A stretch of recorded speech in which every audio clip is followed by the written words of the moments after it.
એકવાર એક ગામની અંદર એક વૃદ્ધ મહિલા રાતના અંધારામાં ઝૂંપડીની બહાર કંઈક શોધતી હતી. એ ગામનો કોઈ વ્યક્તિ ત્યાંથી નીકળ્યો અને એની નજર એ મા ઉપર પડી. એટલે એણે પૂછ્યું, અમ્મા, તમે આટલી મોડી રાત્રે રોડ ઉપર લાઇટની નીચે શું ગોતો છો?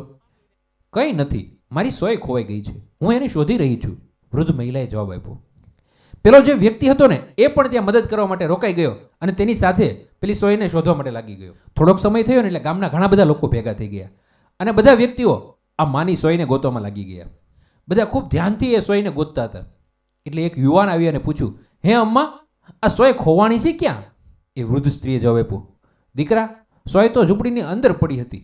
આ સાંભળીને જે બધા વડીલો હતા ને ગુસ્સે થઈ ગયા અને એને ઊંચા અવાજે કીધું, તમે પણ ખરા છો, સોય ઝૂંપડીની અંદર પડી છે તો બહાર રોડ ઉપર કેમ ગોતો છો? એ વૃદ્ધ મહિલા હતી ને એણે કીધું, કારણ કે આ રસ્તા ઉપર લાઇટ ચાલુ છે ને એટલે અહીંયા ગોતું છું. મિત્રો, કદાચ આજના યુવાનો પોતાના ભવિષ્ય વિશે એ રીતે જ વિચારે છે કે જ્યાં લાઇટ ચાલુ છે. આપણું હૃદય શું કહે છે ને એ વિચારતા નથી. બીજા ક્ષેત્રમાં ઘૂસી જવાને બદલે જે આપણી આવડત છે, જે આપણી સ્કિલ છે એ કરી અને આપણું કરિયર બનાવવું જોઈએ.